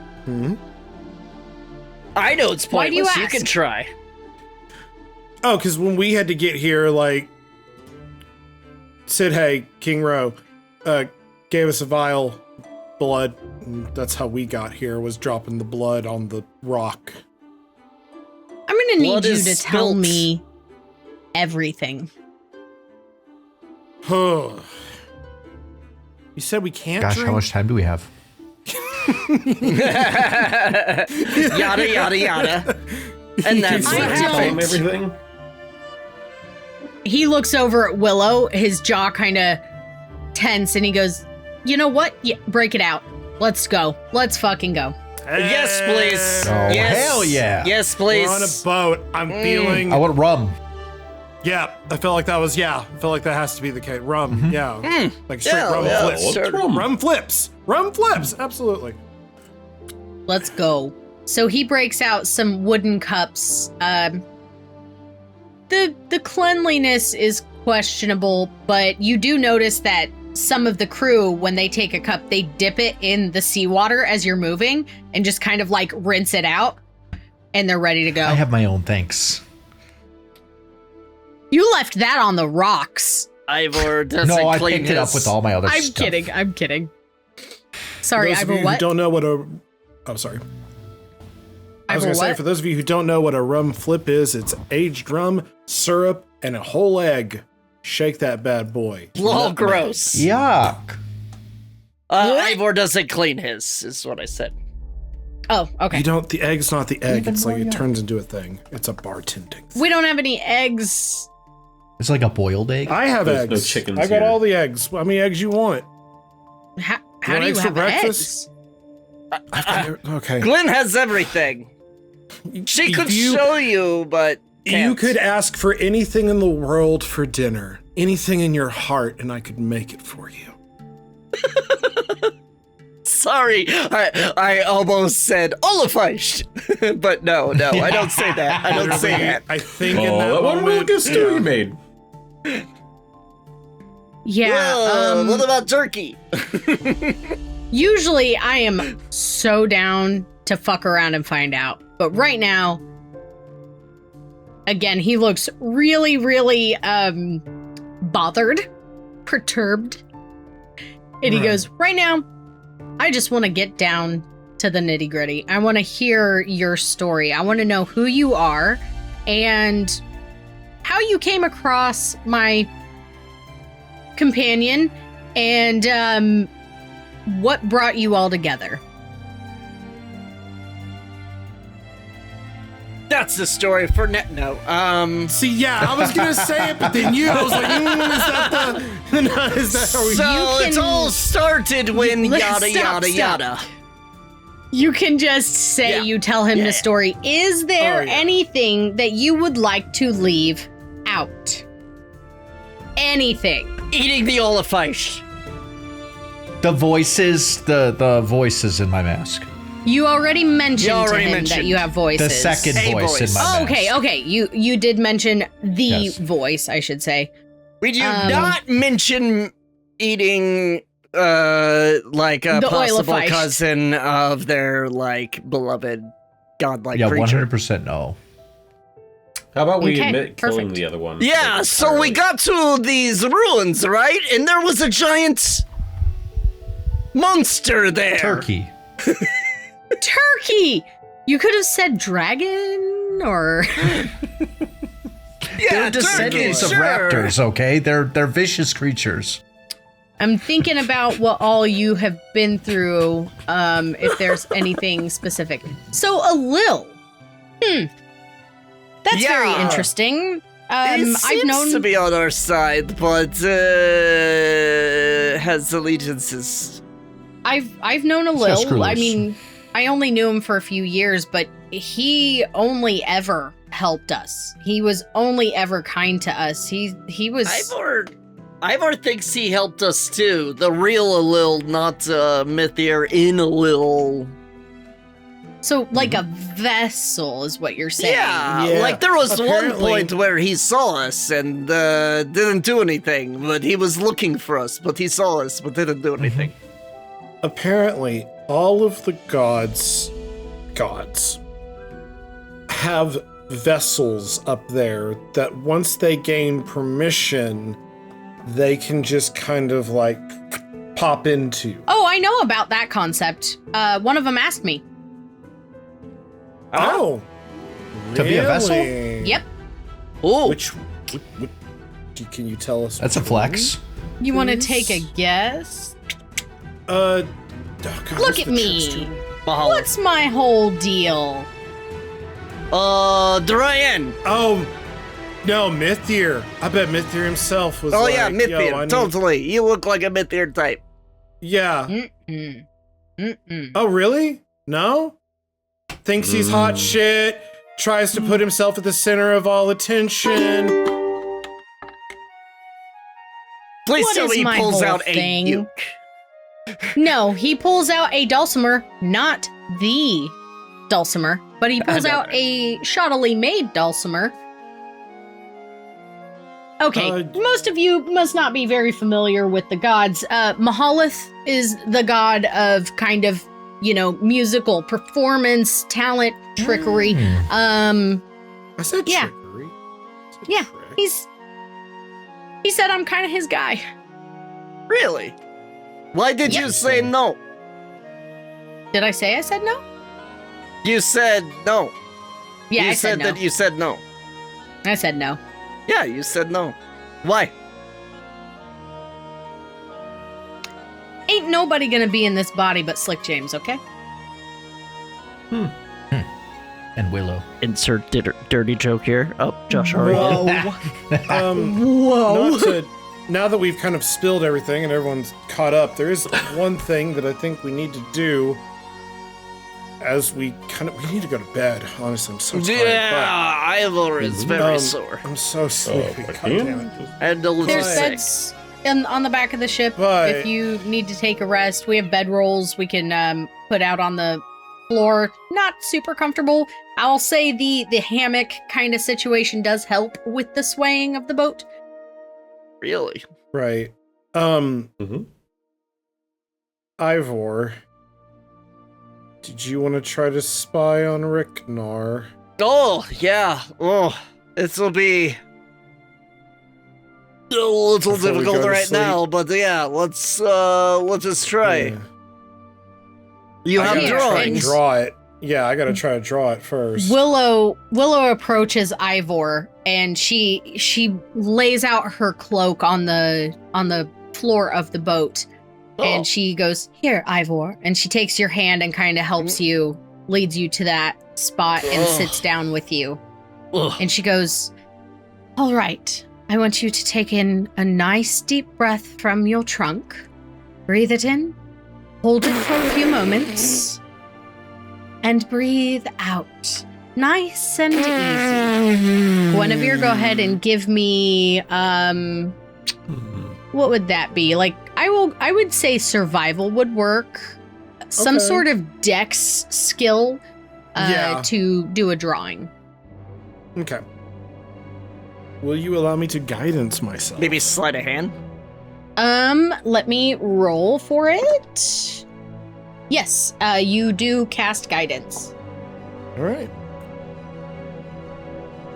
All right, what'd you get? 28. Damn. All right, 28. Nice. Pretty good. You You did sit shading and down. everything. You have plenty of writing and drawing materials on you. Thank the gods, because they don't seem to be in, they don't have a large supply of those sorts of things here. And you sit down and you relax, and despite the movement of the ship, it seems to have gotten smoother as you've moved, as you're picking up speed for some reason, the structure on the underside of the boat is wild, but it allows for optimal Hydroplaning. yeah, exactly. You managed to get this beautifully detailed sketch. You even have a little bit of cross-hatching in there, giving it a lot of depth. And Ivor, you study this and you're like, pretty good. Not too shabby. All right. That's the guy, right? Yep. James goes, whoa. Yeah, that's Riknar. Whoa. He looks like asshole. Yeah, no, he's terrifying. I don't recommend it. Do not like. All right. All right. This is going to suck. Is that a wisdom save for me? That is a wisdom save, and considering I have, let's see, so my DC Josh, while he's figuring this out, Josh, I'd like for you to roll a D100 for me, please. You can do it on D&D Beyond if you don't have the dice. No, I got handy. it. I got it. Sweet. All right, so 16 minus or plus 2, so 18. It's gonna be a DC of. All right, what'd you get, Josh? An 89. Nice. Okay. Yes. Ivor, as you relax,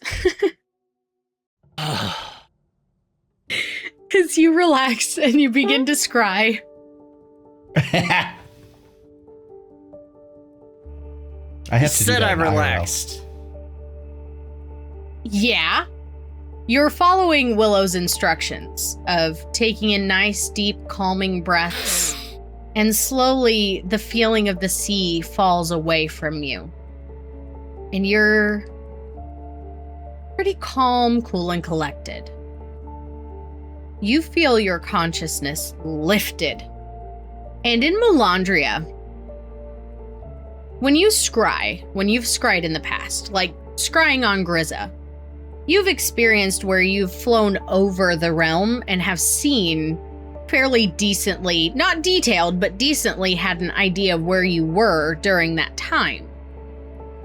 Here in Cruinyog, as you're lifted up, you see the lake as a tiny little dot, and your consciousness moves south over more water, more islands, more continents, until you but you are hovering over a giant landscape that looks gray, brown, blackened.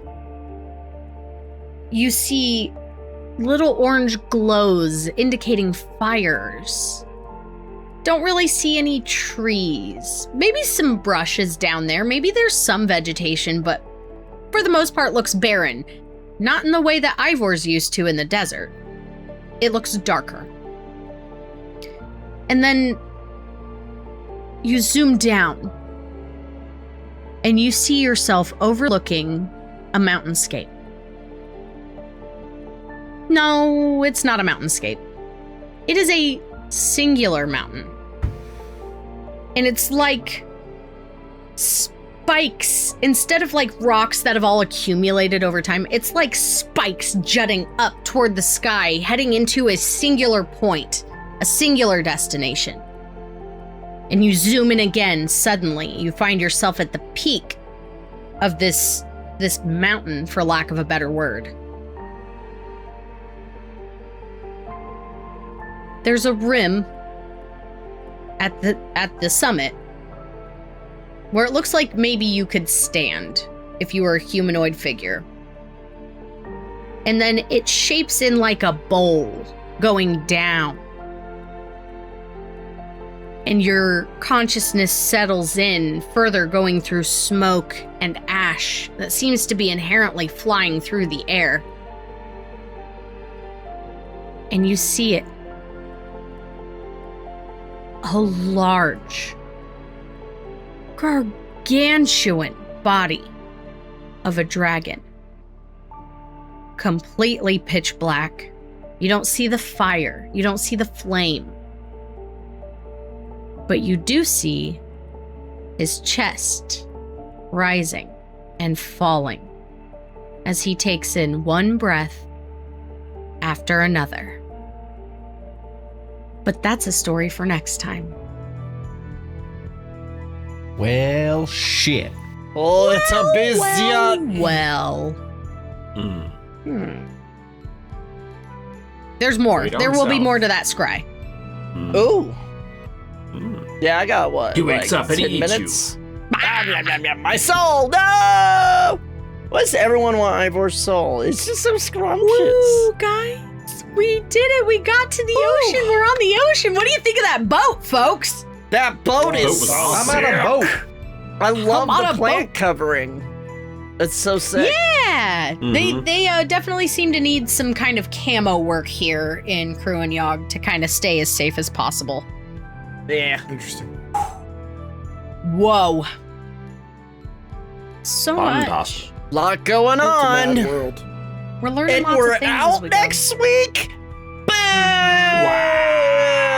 Wow. You're saying Aria Grande's better than this? Well, I mean, When the album comes out making tomorrow, I'll let you know. I'm making him say it. oh, you're right though. You're right. oh my God. Thank you guys so much for joining us. I had a good time. I hope you did as well. And you know what I'm going to say, folks. Slancha. Slancha. Launcher.